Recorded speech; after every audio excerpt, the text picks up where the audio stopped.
Hey guys, Cable here, and I'm basically a tier list channel at this point.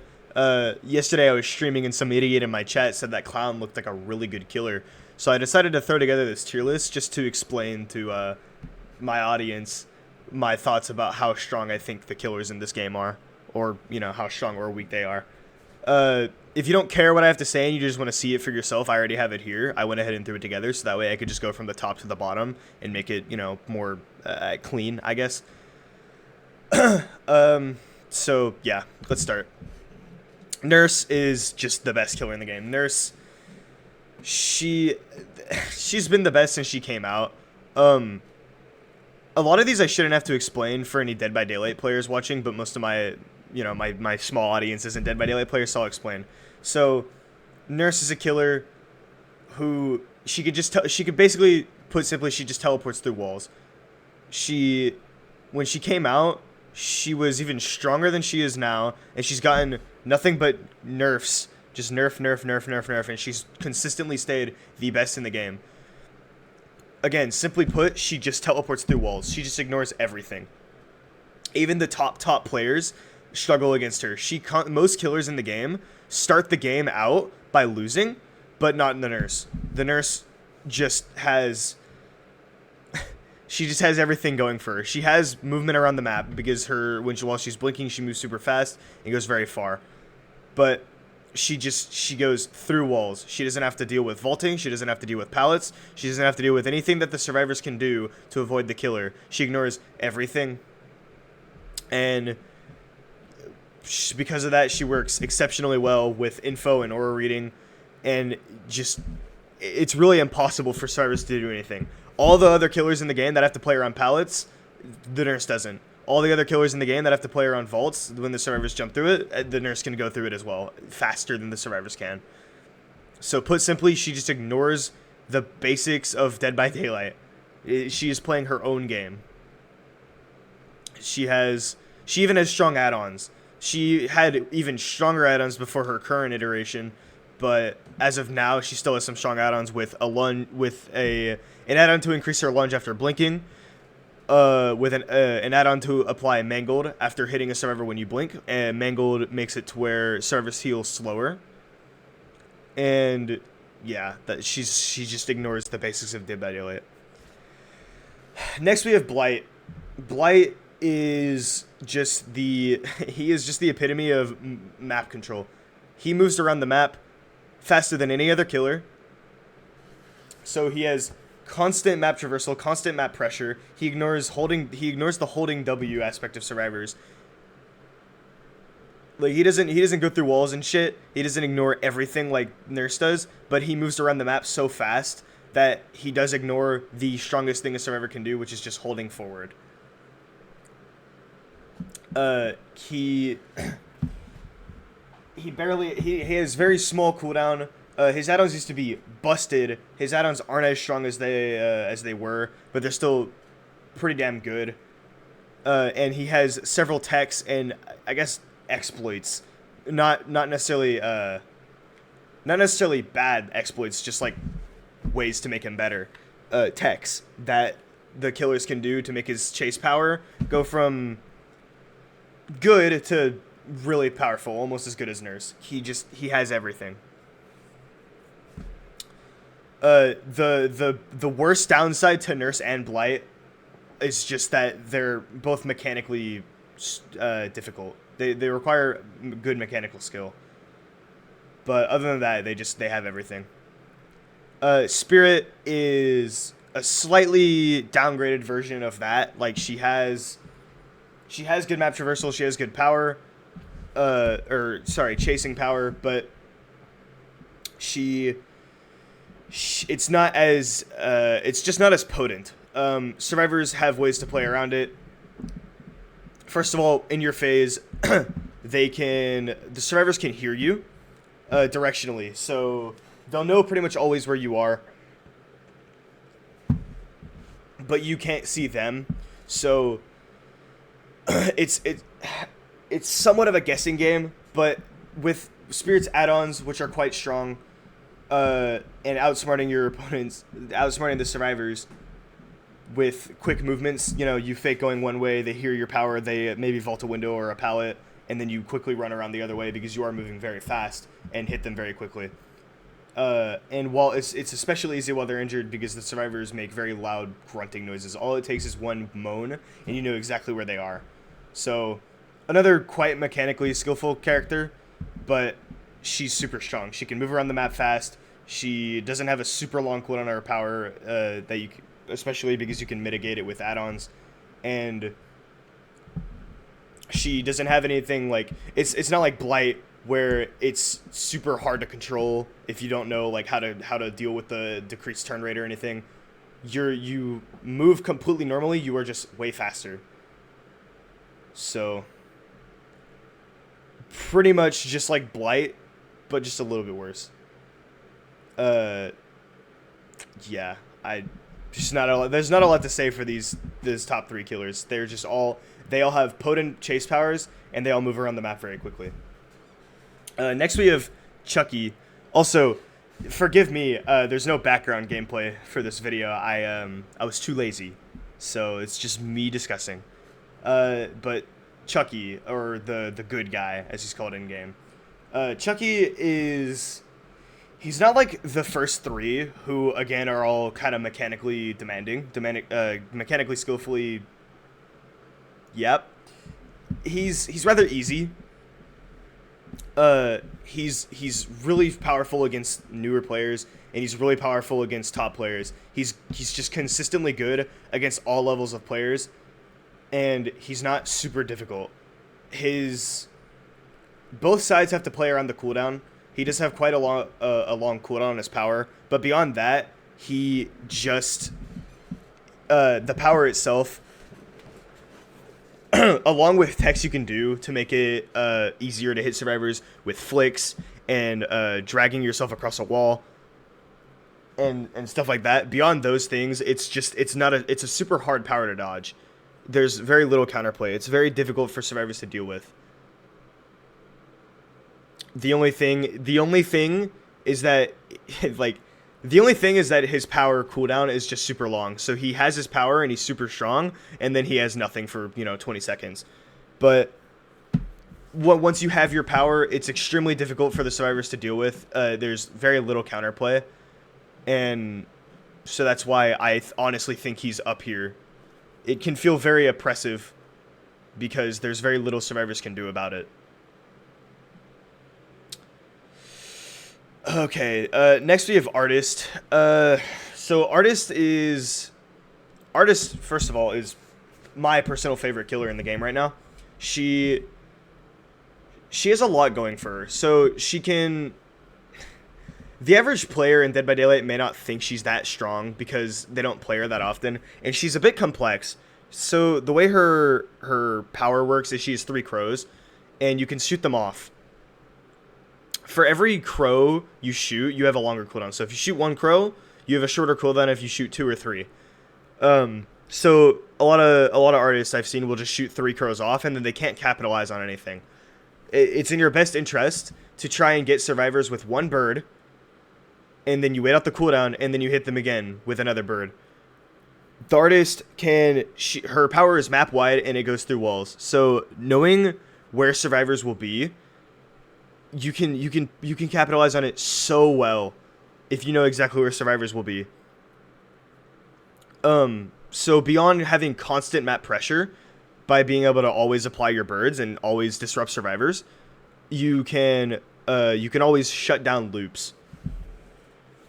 Her birds, when the survivors are out of the birds, I guess, initial range, they have to get swarmed, and then you can injure them. So survivors have to get swarmed by your crows, and then if you hit them again, then you can injure them. But if the survivors are in your bird's initial range, like the trail range, they will take immediate damage. So if you place a bird over a pallet or over a window, or if the survivor is just running in a straight line and you place it there, they will take immediate damage.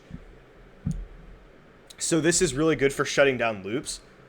And there's so many things you can do to play around. So normally when you place a bird at a loop, it's in the best interest of the survivor to just run away and try to find a different loop. But the artist, knowing this, can play around it. There are add-ons as well that make it so much better. So let's go over them. Matthias's baby shoes. Whenever survivors are in the range of your birds, you see their aura. So there is a bit of a guessing game with when you should shoot off your birds to survivors, because obviously they can dodge. With this add-on, that goes away. They'll just know. As an artist, you're just gonna know when to shoot your birds, and you're never gonna have to guess. With with the artist's power, it is quite strong for survivors to take hits and body block, because it's a little difficult for the artist to deal with multiple survivors at the same time because of the nature of the power having to hit multiple times. With the Severed Hands add-on, the birds will swarm multiple survivors that are around each other. So you can swarm one survivor, and the birds will spread to another survivor when they're around each other. So that completely negates the body blocking. When a survivor is around in a loop, when you place a bird, the survivors can run into the bird, and they'll immediately get swarmed, but you won't lose your power. So they'll get swarmed, and you can immediately place another bird. With you knowing that, you can honestly use your birds in a way around loops where you can actually technically, quote-unquote, body block the survivor to where they'll get swarmed, and then you can immediately use another bird and down them instantly without having to go through any cooldown at all. So her main weaknesses are maps with verticality, because her birds do not go up in most circumstances. They only go up when you have an immediate like staircase and you shoot them like directly upwards, but you can't aim up with them. So maps with verticality, when you don't have ways of dealing with the body blocking, and if there's a survivor that's super aggressive, just taking all the hits from the birds and taking away the pressure of the person you're trying to chase. But there are several ways to mitigate these. So her biggest weakness is just verticality, and that's not every map has verticality. So that's why she's not quite an S tier, but she's up there. In my opinion, she's stronger than everyone else in A tier. Yeah, I think that's everything. Next we have Plague. So Plague is a bit of like a do everything killer. Plague can do anything she wants.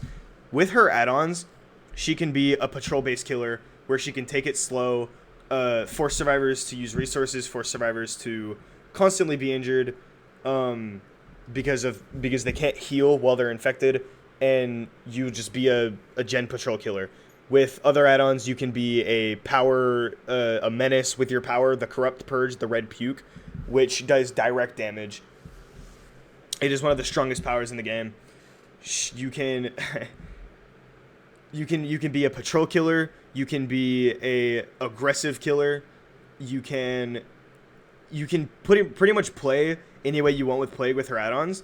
And with the addition of her base kit 1 fountain. So in order to get your Red Puke, you need fountains that survivors cleanse at.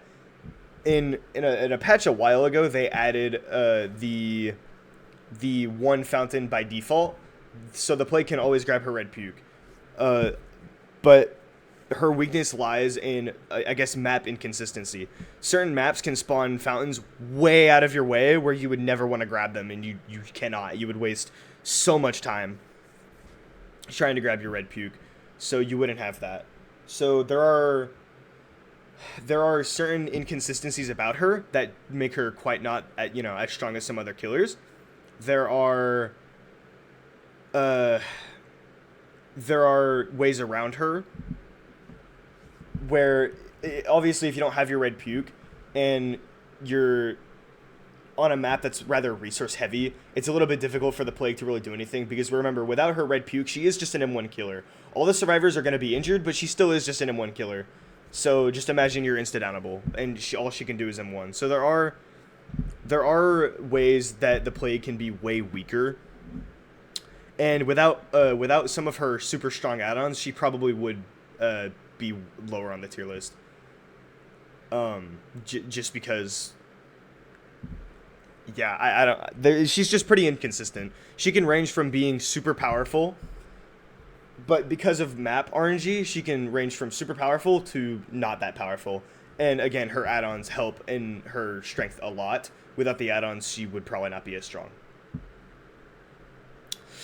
Now we have Oni. Oni is, put simply, Oni is terrible at the start. He's just an M1 killer, And as I stated with Nurse, most killers start the game by losing. All the survivors have to do are gens. They have all of their resources. Sometimes the first chase can be the longest. Killers are at their weakest at the start. They basically start the game losing. However, once you hit survivors and gain blood as Oni, you gain Blood Fury. And this power, in my opinion, is the best power in Dead by Daylight. You have the ability to dash really fast like a Blight, but you insta-down survivors. So it's basically insta-down Blight for 45 seconds. Obviously less than 45 because every time you down a survivor, you lose a chunk of your power. But it's a very powerful power. You can he's a super great comeback killer. He's a snowball killer. You can constantly slug survivors since you can always insta-down them. He's a regular starting out. He's a regular M1 killer with a 32-meter terror radius. That big of a terror radius can be good with certain perks that help you tunnel more. Slug more during your power. So it's a very slow start, but once you get your power ramping up, and once you get it the first time, especially if the survivors don't heal or if you have ways to keep the survivors injured, you start constantly getting blood, and it makes it easier and easier every single time to constantly be in your power, which, like I said, in my opinion, is the strongest power in the game. So once you get through the slow early game where you have nothing, once you power yourself up, there you go. It's unstoppable. You could be as oppressive as you want. That being said, certain maps have such bad RNG where getting into that power can be very difficult at the start, and even once you enter your power, on certain maps it can be kind of difficult to manage to get everyone down. So his main inconsistency is just map RNG, where if you can't get into your power, and even once you do get into your power, it's tricky to actually down all the survivors. But if you're on a balanced or even killer-sided map, there you go. Once you get through your power, you're unstoppable. As for his add-ons are rather weak. None of them are super good, but he does have duration add-ons that increase the duration of your power and indirectly decrease the chunk of power you lose from downing survivors. Plus, he also has speed. So his add-ons aren't bad. Most of them are just direct buffs to help him out with his power, which are all very nice. Now we have Billy. Oh god. So the Hillbilly was probably like down here some time ago, but after he got his overdrive, I honestly think he'd be over here. So Billy is basically Oni, but he always has his power.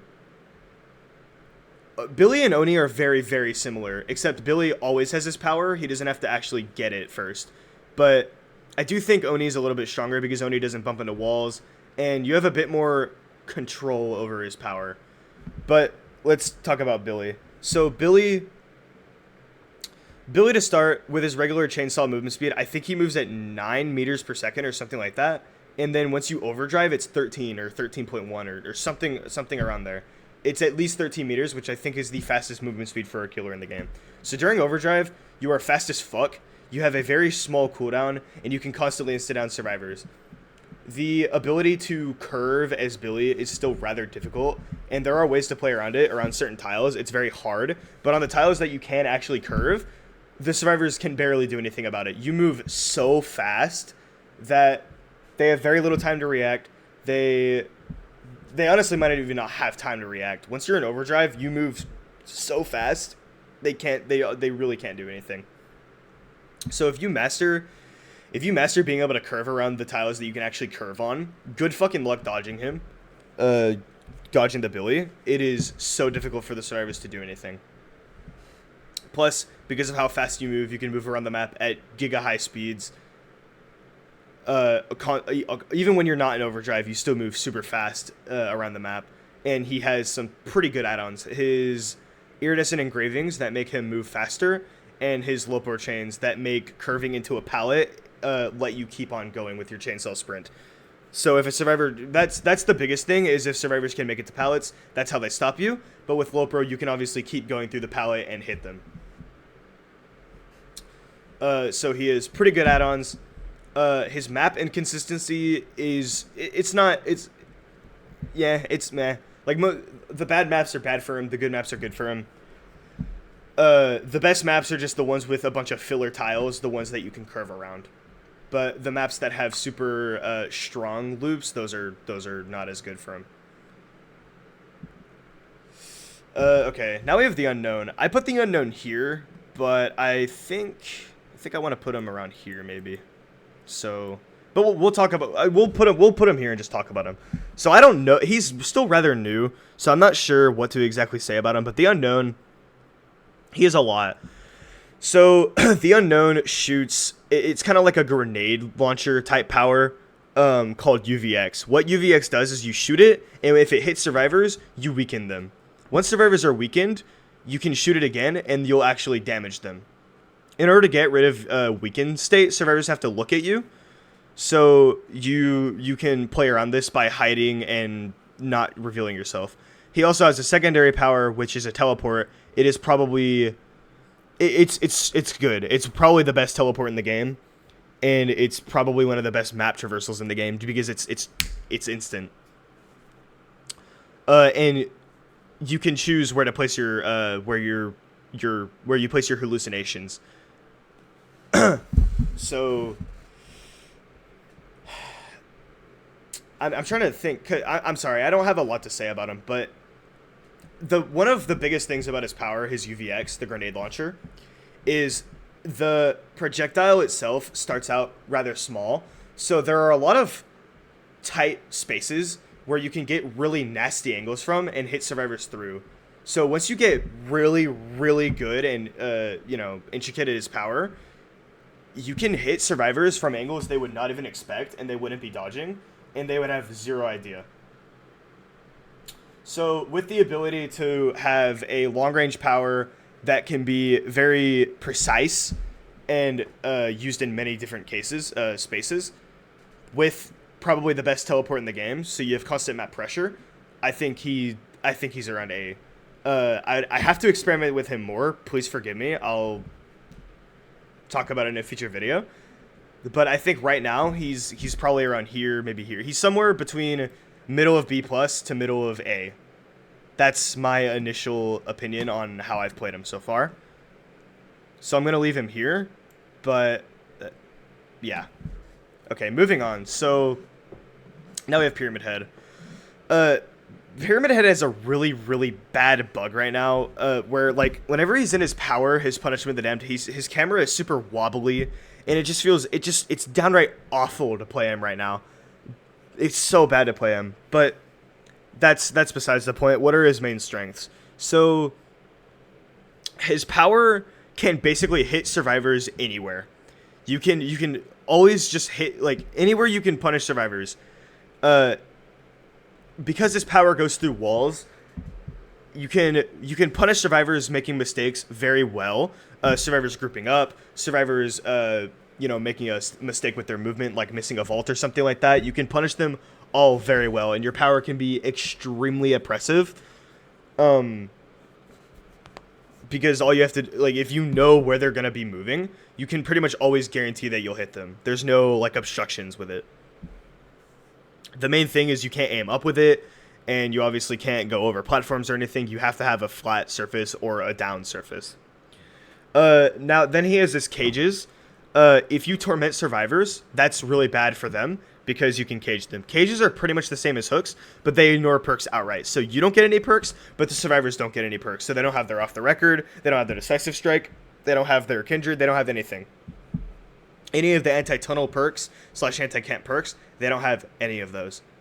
So while it is slightly more difficult to camp in the cages now after he got the little nerf to where, so before when he stood 5 meters within a cage, it would go to a different part of the map. Now it's 10 meters. So it makes it a little bit harder to camp, but you still can from a range. And you can still tunnel very easily. He is an extremely good tunneler.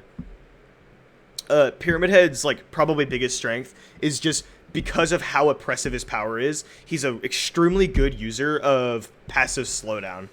Kind of like the Plague.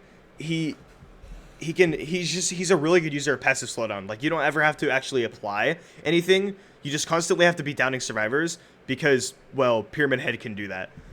Uh, his biggest weakness, like his drawback, is just super large maps because he has no movement. He doesn't have any map traversal, so very large maps are very detrimental for him. Because he doesn't have any way of moving around, and he doesn't have super far range. He's a mid-ranged killer. The farthest his power can go is 10 meters with ranged add-ons, or 10.5. Speaking of ranged add-ons, he has 3 good add-ons. He has 2 ranged add-ons.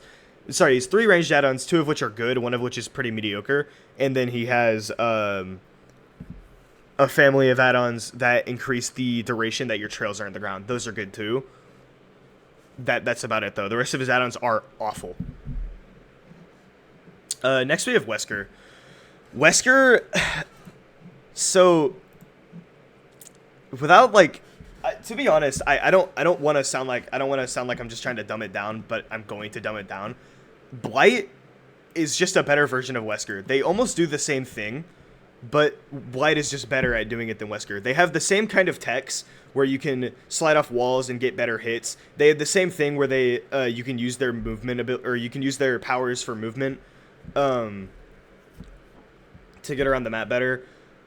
But that being said, Wesker has other upsides that Blight doesn't. So Blight, the base face value of the power is Blight is just better than Wesker, but Wesker has other things. Wesker has his when he infects survivors, they have to spray themselves. That is guaranteed info, because whenever they spray themselves, no matter where you are on the map, you get the killer instinct, which is the little heartbeat sound, the little like red spiderweb thing. So you'll always get guaranteed info, and if they don't, then they have a huge detriment. Not only are they insta-downable to your power if you slam them into a wall, but they also move 8% faster, which makes it super hard, basically impossible to loop the killer unless you're in an extremely safe spot. But that 8% hinder, it's terrible. It feels so bad, and it's really hard to loop him anywhere. So he has passive info, and he has... again, being a worse version of Blight, it's still Blight. So the power itself is good, and he's not very difficult to use. I think the biggest thing keeping him in check is that his add-ons are rather weak. He doesn't have super powerful add-ons. No, he doesn't have anything that can move him from like around here to just immediately up here with add-ons. He's just a solid killer. With a lot of utility. His utility puts him up here because he has it's just map pressure. He is constant well, yeah, map pressure. Okay, moving on. Well, okay, and sorry, his map consistency is it's pretty average. He's not terrible and on certain maps, and he's not amazing on certain maps. He's pretty consistent with his maps. There are certain cluttered maps that are pretty bad for him, but that's about it. Okay, now moving on. Sorry about that. We have Huntress. Huntress is just your standard range killer. She is just your average textbook range killer. She has hatchets, and she throws them at survivors and injures them. Huntress is pretty much as good as you make her. She can always hit survivors. She can hit them from up close and get really cheeky hits around like corners and stuff, and she can constantly hit them from afar provided there's a clear line of sight. She's a 110 killer with a lullaby. So it is you know, you can't really stealth with her. But you really don't need to. It's just her and her hatchets. You can hit survivors from pretty much anywhere as long as there's line of sight, so you have constant map pressure and you're very strong in chase. And her add-ons are quite strong. She has 2 cooldown add-ons where when you shoot your hatchets, you have less cooldown. Those add-ons are extremely powerful. She has her iridescent head add-on, which makes it to where you only have 1 hatchet instead of 7, but your hatchet's insta-down. Very powerful. She's just a solid killer. Certain condensed maps with a lot of trees or a lot of obstructions are bad for her, and obviously her being a 110 killer makes it somewhat difficult when survivors are looping you around places where you can't really use your hatchets that easily. But it's a very read intensive killer. Survivors, she can punish survivors that make mistakes around like pallets and windows and everything. Okay, now we have Alien. Alien's he's kind of weird. There's two main things to note about him that are really, really important to understand in order to use it well, because otherwise he's really bad. So if you need to constantly be inside his crawl mode where you can actually use your tail attack. If you're not in your... So getting hit by flame turrets takes you out of your power. If you're constantly getting hit with flame turrets, you're just a regular killer with absolutely no utility, and the survivors waste very little time actually putting down the flame turrets, so it's in their best interest to keep you out of their power, because you basically have nothing. And then the other thing is actually hitting your tails well. If you miss or hit, walls or whatever, you have such a detrimental cooldown. It is such a bad cooldown. So you have to understand how you can actually hit survivors. Like if you're in a spot where you can't use your power, just like you have to learn when you shouldn't use your tail attack. If you're in a spot where you physically can't hit the survivor, don't lose your shit. Just you need to learn when to go for the M1. And when you can go for the tail attack. If you understand these two things, though, he is such a potent killer. He's probably one of so let's go over how to actually do these.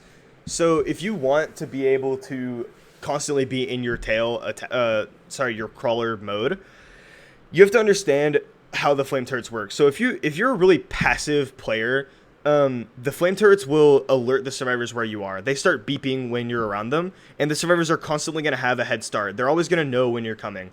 So you're never going to really be able to get to them. They're always going to be a step or two ahead of you. You need to be really aggressive and ready to constantly push your offense. It's a good idea to, because of how flame turrets work, it's a good idea to run the Lambert's star map, or... Yeah, the map of stars. It's a yellow add-on that decreases the range turrets can see you by 2 meters.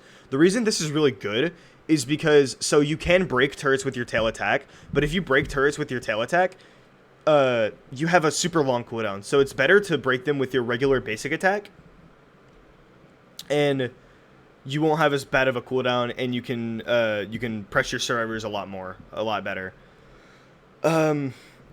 So that's how you stay in your power. You have to be aggressive. You have to, again, it's a good idea to use the add-on, and you have to constantly break them and make sure to not do it with your tail, so that way you don't have as long of a cooldown.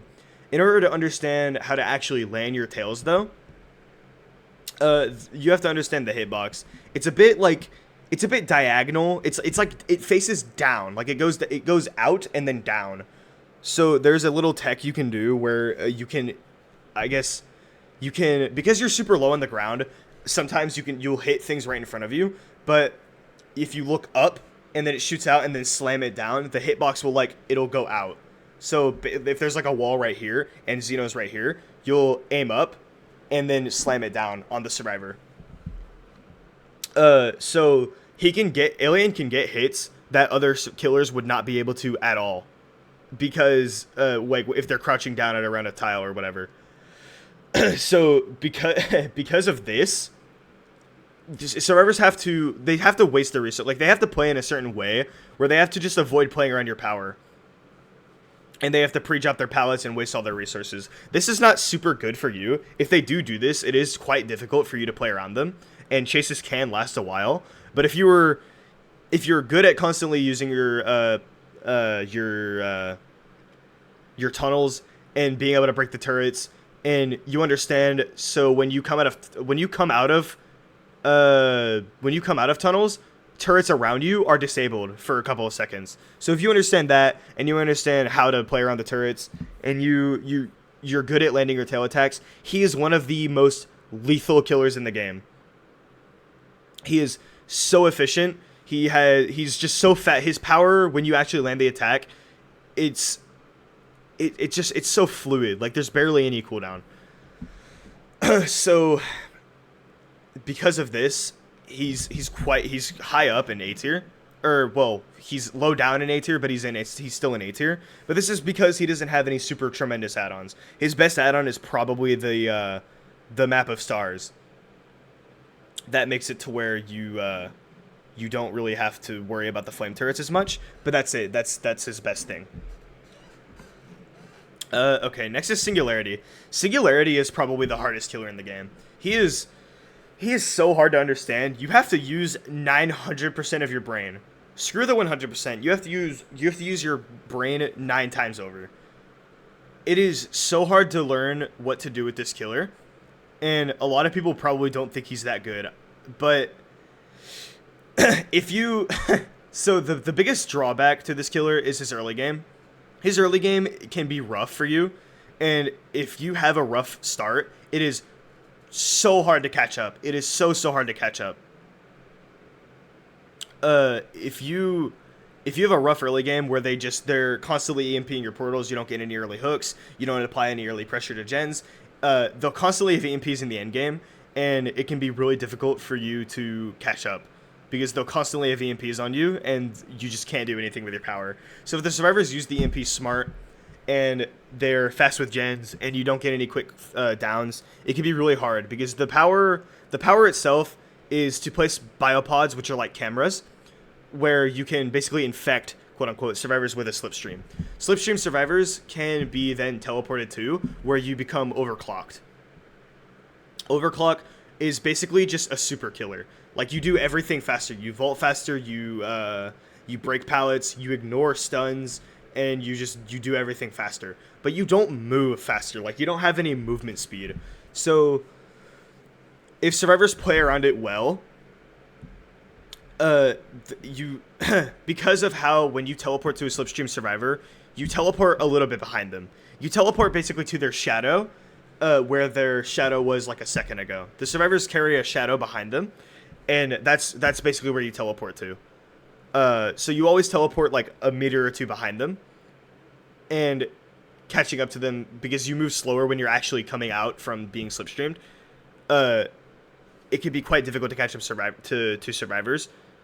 So without the movement speed, and if survivors play around your overclock well, it can be difficult to get any sort of downs, and it can be difficult to catch up if survivors play their EMPs well. The reason he's up here, though, is because you ignore pallet stuns, and because you do everything so fast, and because you can constantly have map-wide pressure by having smart biopod placements, he can be very oppressive. So it kind of leans towards both sides, where he's either up here or like down here, because, well, it's just a matter of, do you get your downs, or do the survivors just EMP all your shit and keep you from doing anything? He does have very good add-ons to help him with this, though. He does have an add-on for movement speed after going into overclock. He has add-ons that starts everyone slipstreamed. He's very solid add-ons that help him a lot. And some maps can be bad for him, but most of the bad maps are just bad maps for everyone. So his map consistency is pretty good. It's not terrible. And now we have Hag. Hag is a little bit weird. Hag is probably the widest range from how good she is to how bad she is. Hag is... So basically, she puts down traps. She's a trap-oriented killer, so she spends the early game placing down traps and creating a web. In doing this, you'll generally lose 1 or 2 generators, most likely 2, but then you have your web created, and the survivors are going to come towards you. This is where your strength comes into play. If the average team will not do this, so... Or what's it? Okay, yeah. So the average team generally doesn't do this. The average team doesn't know how to do this. But if the survivors are super aggressive while you're trying to place your traps, and they're constantly harassing her, it can be very hard, because survivors can be off doing gens, and survivors can be pressuring your traps, and they can't really, you can't really keep up. But again, the average team doesn't know how to do this. So if you can manage to get your web down and you lose the two or three gens, it doesn't matter what. If there's one survivor that gets caught in your traps, they're done. If you have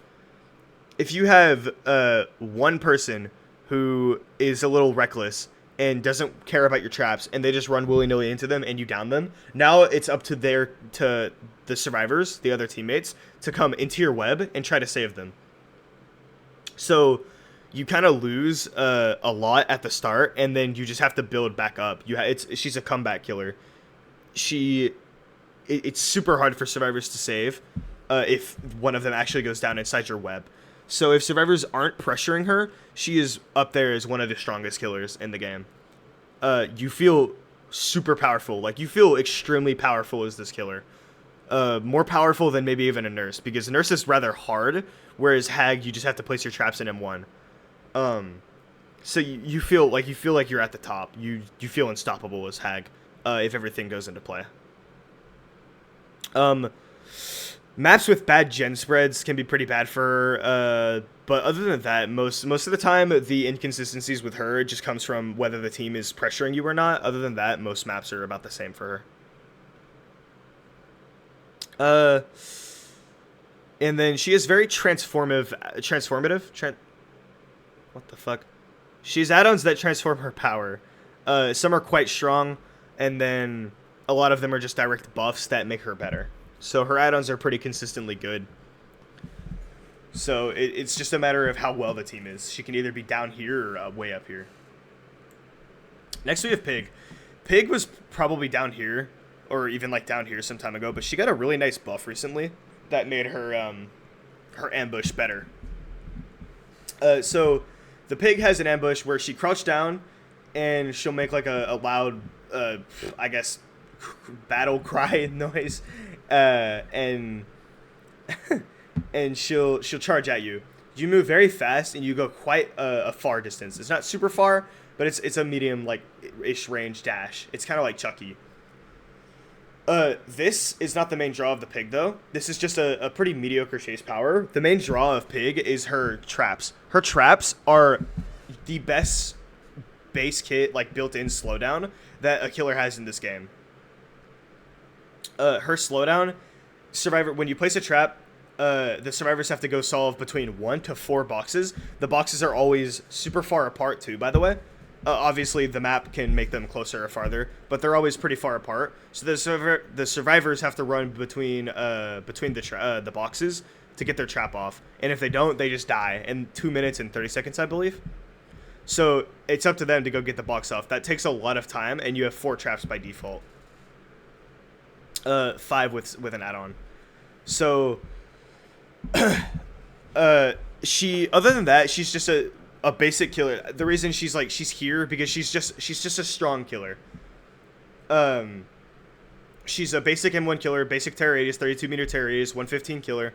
Her power is pretty. In fact, I would put her like maybe down here or something. Her power is average, but she has that nice built-in slowdown to help her a lot.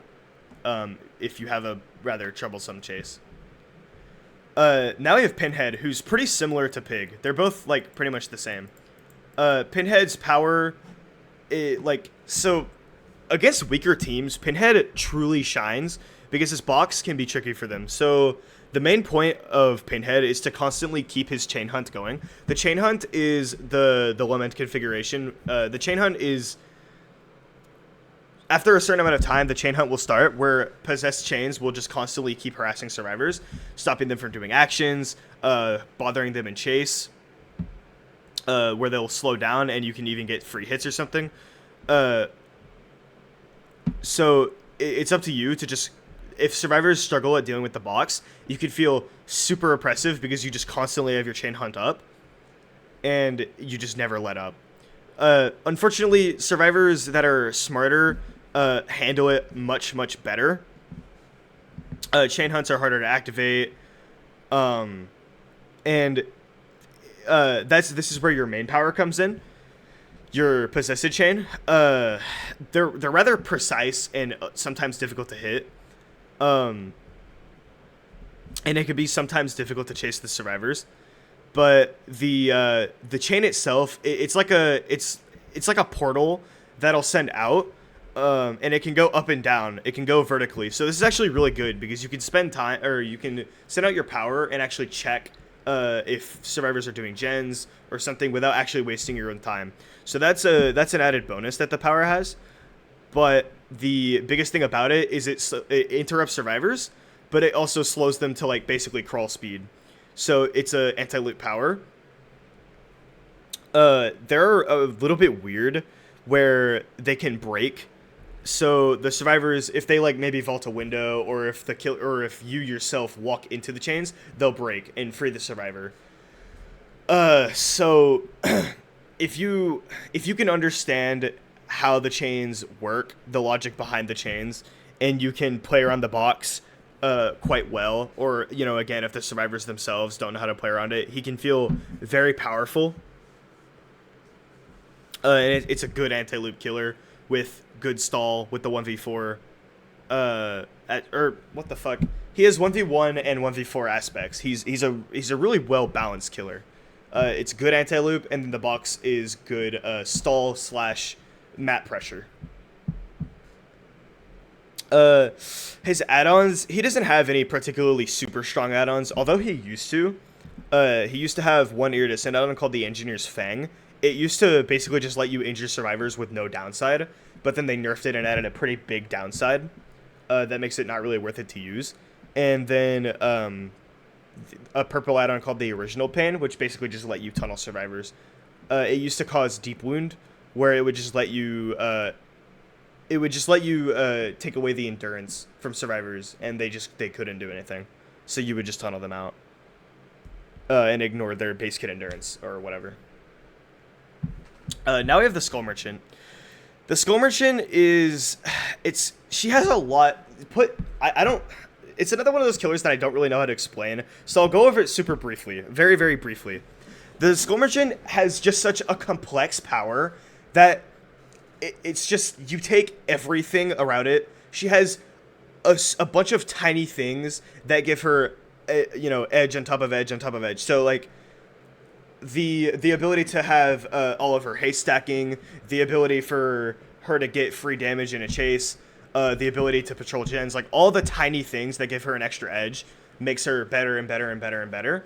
And she also has a very unintuitive power. Like it's not a fun power to face, which can sometimes cause survivors to have, I guess,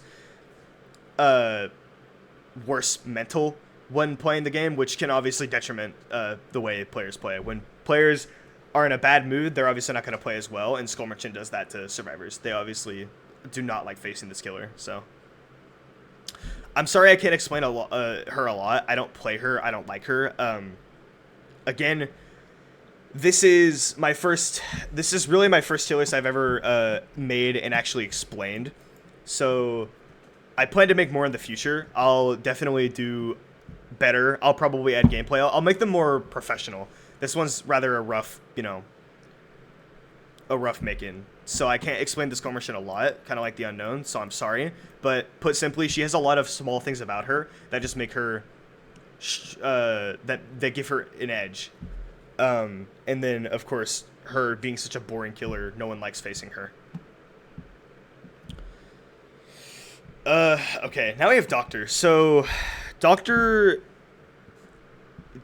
used to not be that great. He used to be, like, down here, because all his power was, he didn't have anything super crazy. He just had he had an anti-loop power, and he was pretty add-on dependent. But now he's not add-on dependent. They gave him a really nice buff that increased his range, and they decreased the delay of the static shock. So now he's not as add-on dependent at all, and he's actually quite powerful. He's like he's not as strong as Pinhead in the aspect of like map pressure. So the Doctor's power can cause madness. In Madness Tier 3, the survivors have to do a little channeling action where they have to snap out of it and they can't do gens or whatever. So that's like a tiny bit of innate stall. It's not good stall, but it's a tiny amount of stall. Other than that, the power itself, the static shock, the point of it is to, excuse me, you pacify survivors where they can't do anything. They can't vault, they can't drop pallets. So you shock them and they can't drop a pallet and you hit them. That's his power. Now that he's not as add-on dependent, it's way stronger now. Because you can use other add-ons that give you more info, that give you better madness capabilities.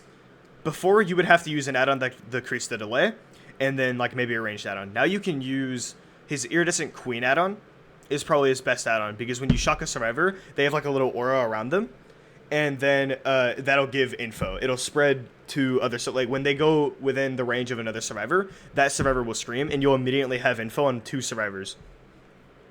So, not as many ways to deal with what, like, not as many ways to deal with 1v4. Like, you don't have constant map pressure that's constantly, I guess, interrupting survivors, but you have a lot of info. You have a ton of info. With his Static Blast as well, it's a terror radius wide blast that'll reveal survivors. So, with a good anti-loot power and a shit ton of info from add-ons and his power itself, he's quite good. Now we have Twins. Twins is kind of a doozy. So she's here, and I'll explain why I think that when oh shit, I'm sorry. So Twins is kind of weird. Like Hag, she's either like down here or just up here. Twins is so powerful. So let's just go over it simply. So Charlotte, the big sister, is just a regular killer. She's an M1 killer, 115 movement speed, regular terror radius. But the twin brother is Victor. He's just a chase machine. He's probably one of the best powers in the game, like right next to Oni and obviously like Nurse and Blight. He moves at 150% movement speed, and he can charge up like a pounce. He jumps and pounces at survivors. So the draw of Victor is because of how fast he moves, and because of being able to hit survivors from range, it's basically guaranteed damage. Like, there's not a lot of counterplay behind Victor for the survivors. Like, it's basically you can't miss with Victor, basically. Like, you can, survivors can dodge, but a good Victor will never miss. The only way to counter it is if you run as far away as you can from Charlotte and then just like hide in a locker. But by then the Victor will probably have hit you. So the reason she's super strong is just because of how strong Victor is. Victor is one of the best powers itself, but that's where her main weakness comes in. So because Victor separates from Charlotte, Charlotte stays dormant. She doesn't do anything. And once you hit the survivor, you have to obviously go to them. Whether you injure them and you have to go down them with Charlotte, or you down them and you have to go to them with Charlotte, you have to get to them. And that's where survivor perks can come in. Healing perks are really detrimental for Twins, because when survivors are healthy, that's when Victor's weakest. So when survivors are healthy and you hit a survivor with Victor, you latch onto them. When they're injured, it's a little bit different, because when they're injured, you down them, you go through your cooldown, and that's it. You can go hit more survivors. But when they're healthy, you latch onto them, and then you immediately go back to Charlotte. So if survivors are stacked with medkits and healing perks, it can be very difficult for you to constantly be chasing injured survivors, and you're constantly going to be hitting healthy survivors, which again wastes your time. So, and then there's anti-slug perks, which is going to happen because you have to leave them on the ground, because when you down them, you have to go back to Charlotte and go pick them up. So survivors who have anti-slug perks, healing perks, all of those perks, which are not very uncommon, a lot of those are very common perks that counter the Twins, they can be very detrimental to her. So if the survivors have all of those perks and they're prepared, then she's really bad. But if they have little to none of those, she's one of the best. Now we have Deathslinger. Deathslinger has a lot of things going for him. He's like Huntress in the fact that he's a ranged killer, so he can stop survivors from range. But what he does is he reels survivors in. Like, he pulls them in.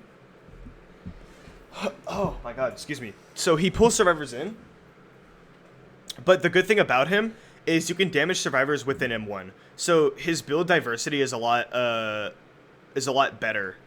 You can use M1 perks like Sloppy Butcher, save this for last. You could use a lot of M1 perks, which are good. So it's a ranged killer who can utilize perks better than other ranged killers. But his biggest drawback is that he's kind of sluggish. Like, he doesn't have ways to punish survivors quickly. He can't capitalize on survivor mistakes the way like a Pyramid Head can. So that's pretty much all I can explain about him. Like, he has his upsides where like he's pretty similar to Huntress. Like, from range, he's really powerful. He can obviously stop survivors from just holding forward. He can deal with them from afar instead of having to catch way up and get up and close. But he can utilize more perks. But it's the fact that he can't punish survivors for grouping up. He can't super fast. He can't, punish survivor mistakes very well. Like, he just doesn't do any of that super well. He's kind of slow. And he does have some quite strong add-ons, but none of them are super overpowered. He has an add-on that lets you insta-down if you reel survivors from far range, but that's probably his best add-on. Next we have Wraith. Wraith is rather bad, but put simply, Wraith is just one of the most consistent killers in the game. He has no bad maps. He has a pretty good set of add-ons. He uses all perks very well. Like, he's just him and Demo are just the most average of average killers. I'll talk about both of these at the same time. They're just both average killers. They both utilize perks well. Neither of them have super bad maps. They're both just M1 115 killers. But Wraith has his movement speed while cloaked, as well as the stealth, and the lunge after uncloaking, which makes for a pretty decent chase power. And then Demo has his lunge, as well as his portals, which also makes for a decent chase power. The portals, unfortunately, are probably the worst teleporting, like, range-based kind of movement. Because of how you have to place them yourself, it's kind of sluggish. So both of these are just very average killers. So they're here. Now we have Trickster. I'm sorry I'm speeding through these, by the way. I'm kind of on a time crunch here. So now we have Trickster. Trickster used to be super bad. He was so bad, and kind of recently he got basically a Giga buff, where he was honestly like up here, and then he was not received well. So the devs made some nerfs to him, and now, put simply, he has his strengths, he has his weaknesses. He has the ability to be a basic M1 killer now, and not even use your power if you please. But the thing about Trickster is that he doesn't do anything that a killer can't do better. Nothing about Trickster outperforms anyone. Like, the strengths about Trickster, most like other killers can do better, and the weaknesses with Trickster are super bad. Like, Trickster's weaknesses is any line of sight blockers and super tall buildings. You just can't do anything about it, and there's a lot of those. Like, Shack is super bad for Trickster. Trickster has a lot of weaknesses, a lot of counterplay, and in the situations where there is no counterplay, where, like, if the survivors are in the open or in a super tight spot or whatever, there's killers that do what Trickster can do, but better. And none of his add-ons are, like, he's a brown add-on that increases his throw rate. That's probably his best add-on. Nothing else he really has is super, like, strong or overpowered. Now we have Leatherface. Leatherface is, he's a chainsaw killer, so he can insta down survivors. And he has the ability to punish survivors that are grouped up because he can damage multiple survivors. But the reason he's not super great is because he doesn't have a lot to deal with the regular ways of survivor looping. So what do I mean by this? He's not good at dealing with windows because, well, once you're locked into using your power, there's no ways to, like, bait survivors or cancel. The best you can do is just mind game them while using your power, because you do move slightly faster. So all they're really, like, if playing around pallets and windows is kind of the same, as pretty much any other average killer. The only benefit is you're a little bit faster while using a chainsaw, and you insta down. So that's why he's not the worst, and he does chew through pallets quite well. But other than that, he's not like good like at dealing with windows and pallets. Survivors can still play around them all the same that you would be able to with most other killers. Well, most other like average killers. Now we have Nemesis. Nemesis is like, oh, dude, where do I even fucking... Oh, and excuse me, Bubba's like pretty add-on dependent, so that's not good either. But now we have Nemesis. Nemesis has the issue of being super bad at the start. He's basically not even a killer at the start. But once you ramp up your power, then he gets going. So the power itself is rather good in chase. It's a good chase power, but because of how slow it is at the start, and because of how bad your zombies are, how inconsistent they are, and how bad... Nemesis has awful add-ons. His add-ons are terrible. Sometimes it can just feel so sluggish. And he's super inconsistent. Like, sometimes survivors are grouped up, and you can get into your power super quickly, but sometimes survivors are not grouped up at all, and it's nearly impossible to get out of tier 1 super early. And so that's the main inconsistency. Once you get out of tier 1, you're a killer. You're good. But if you stay in tier 1, you're so bad. And that's where it comes down to if the survivors are grouped up or if they're split apart, and that's how difficult it can be, to get out of tier 2, out of tier 1. Now we have the Knight. The Knight is just... Put simply, he's kind of the same thing as the Skull Merchant, but like weaknesses. The Skull Merchant's strengths are like the reverse. The Knight has the reverse of what she has, which makes him weak. So Skull Merchant has a lot of things that make her better and better and better. The Knight has a lot of bugs that make him worse and worse and worse and worse. And he's also super add-on dependent, so pretty much he always plays the exact same. There are no playstyles. He's always the exact same, which makes, obviously, survivors who are experienced better at facing him. So he only has one playstyle because he's super add-on dependent. He has a bunch of bugs that make him just worse and worse and worse. And on certain maps where the survivors will have other stuff they can hold W to, his power is pretty much worthless. The only thing he has going for him is that he's boring as fuck to face, so, the survivors may want to give up or something, but... Now we have Dredge. Dredge also can range from very strong to very weak. So Dredge's Nightfall is very powerful. Dredge's Nightfall is where the game goes really dark, and it can actually be quite difficult for survivors to see, especially if they're playing on a TV or a super dark monitor, or in sunshine or anything. Like, if they can't see their monitor super well in Nightfall, they're not going to be able to see shit. They're not going to be able to see anything. So Dredge has that going for him, and his power is also way better in Nightfall. His teleporting power, the ability to teleport to lockers, is one of the best movement abilities in the game. But that's the issue. It's lockers. That is Dredge's biggest problem, is how RNG dependent lockers are. Certain maps are super locker dense, which is good for Dredge. He could be like up here, but certain maps have no lockers at all, which make him terrible. He's so inconsistent with the locker spawns that he can range from really good to just downright awful.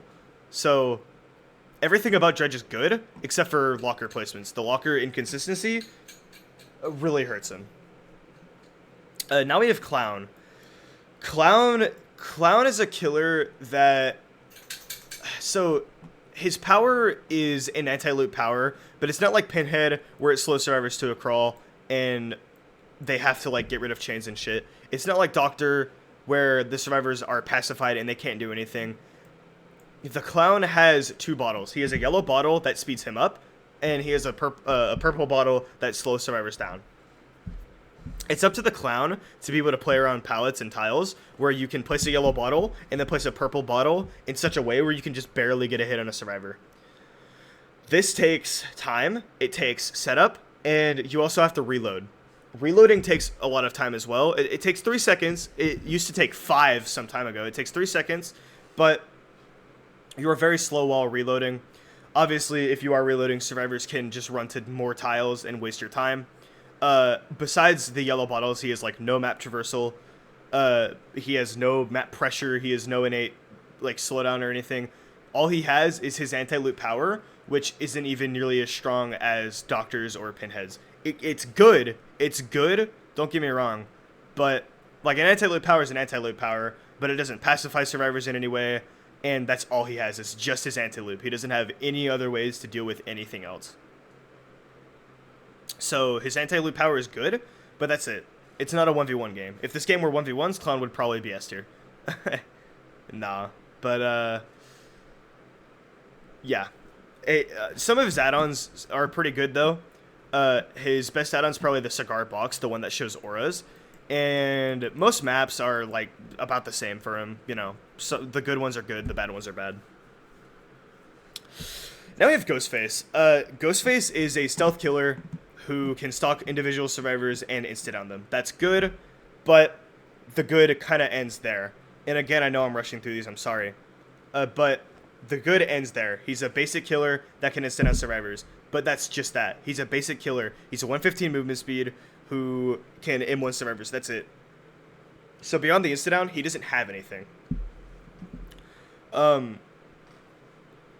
Which should be pretty self-explanatory. Why? Like, there's no anti-loop. There's nothing. All you can do is move around the map silently, stalk survivors. So you can get jump attacks, like you can get sneak attacks, where the survivors don't really have time to react. But if the survivors see you coming, you can't really do anything. You're just an M1 killer. You don't have ways to stop them from looping you. Which is kind of the same thing as Legion. Legion doesn't insta-down. Instead, he can injure survivors super efficiently. But that's it. Once you injure the survivor, which again he can do very efficiently, but once you injure the survivor, that's it. That's it. You have no power at all. Legion's biggest strength is when survivors group up, because then you can get it down, and then you can deal with survivors super well. But survivors aren't always going to be grouped up, especially not good survivors who are going to know to not group up against the Legion. So beyond it getting super fast injures, that's it. And neither of these two killers have add-ons that really, like, their add-ons are kind of just direct buffs. None of them have super lethal add-ons that make them, like, transform into a nuke. Like some other killers do. Now we have Sadako. Sadako was really overtuned at one point, and then they nerfed her. I honestly think they over-nerfed her, because now she's super bad. At least from what I've played. I may need to do some more testing on her, but for now she's right here for me. Sadako can go around the map and condemn survivors. When survivors are fully condemned, they can just insta-die. But condemning feels super awkward now. Condemning is a bit inconsistent. It's harder to keep the condemn stacks on survivors because of the change they made to when you hook, it doesn't lock in condemn stacks anymore. It only locks in 2 and then 4. 2 for the first hook, 4 for the second hook. So I genuinely think they just over-nerfed her. She just doesn't, her ability to condemn is worse now. And other than the condemning aspect, she has no chase power. Like, she's just a stealth killer that can teleport around the map. That's it. So she doesn't have a chase power, which like we said with like Legion and Ghostface, that's not good. So because her one biggest aspect is pretty bad and inconsistent now, that just makes her a bad killer. Now we have Myers. These 3 killers, man, where do I even start? So Myers and Trapper have 2 similar issues, and we'll kind of talk about them at the same time. Myers and Trapper are both slow start killers. So as I've established now, the killer starts the game losing. You start the game out by losing. You are very bad in the start. You are at your worst in the start. These 2 are even worse than most killers, though. Myers starts in tier 1, where it's kind of like Nemesis, where you're basically not even a killer. You move slower, you have no lunge, you have no terror radius, you have nothing. Once you get into tier 2, you are a basic M1 killer. You have nothing. You are a basic M1 killer, that's it, with a slightly smaller terror radius and a slightly faster vault. Then you get into tier 3 for 60 seconds, or more with certain add-ons, where you can insta-down survivors, you lunge longer, and you vault faster. But beyond those 3 things, that's it. You are still just an M1 killer. It is the exact same thing as Ghostface. It's the same thing as Ghostface, where even though you can instant on survivors, and in Myers' case you're a little bit better at doing certain things, you're still just an M1 killer, and you have no way to stop survivors from looping you. And because of the added fact that he is super slow in the start of the game, that's not good for him. Trapper is kind of has the same thing where it's a slow start. So Trapper's like Hag, but the payoff is not nearly as good. So Hag kind of has a web, where she can split up her traps super well, and she can kind of just place that. She can, in placing her traps, she can kind of block off like multiple places, because they kind of have like a circular range around where they can activate. But Trapper, the survivors have to actually step inside of your bear traps. So along with having to set your traps, you have to pick them up. Like, you have to go out of your way to pick them up, which the traps don't always spawn on the same side. Sometimes they spawn where the survivors are. So along with that, it's harder for the traps to even work, because they can be disarmed, and sometimes the survivors can just narrowly miss them, and sometimes the survivors just don't even loop into places where you have traps set. So along with being a slow start killer, along with having to spend even more time placing traps than a Hag would, along with all of that, the power sometimes doesn't even pay off because of how easy they are to avoid in certain situations, and how you can disarm them. Now we have Freddy. Oh my god. So, in my opinion, I thought about placing Trapper and Myers down here and Freddy above, but I honestly think Freddy's the worst killer in the game. Freddy's the worst. I only think this because Trapper has his Trapper Sack add-on, which starts you with all of your traps. So you can be very aggressive. You can be way more aggressive with Trapper than you would be able to otherwise.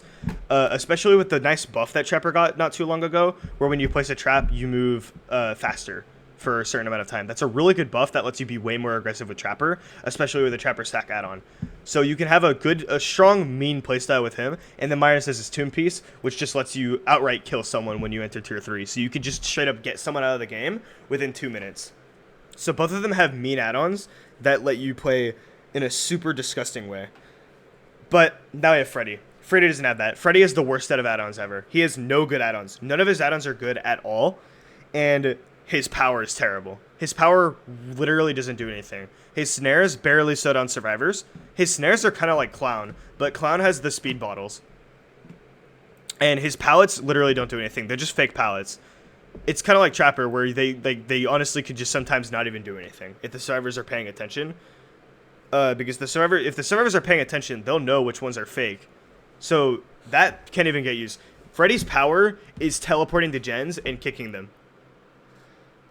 But even then, it's probably one of the worst like movement abilities in the game behind Demogorgon. So Freddy's not good. Freddy doesn't have any way of making himself better. He's just like, he's unlike most killer. Trapper at his absolute strongest can probably be like here, maybe here somewhere, something. Myers at his absolute best, to be honest, at his absolute best can be like here because of the goddamn Tomb Piece. Freddy at his absolute best is here. Freddy is horrendous. He's so bad, and he has no redeeming qualities at all. All he has is his teleport. That is it, because I guess it lets you go around the map fast and pressure gens. But again, the teleport itself has a cooldown, so even then, it's so worthless. All right. Yeah, that's. Sorry that I had to speed up on like half of these killers. I may re-record this, but you know what? Never mind. I'm not gonna re-record this. I'm gonna post this right now. Goodbye.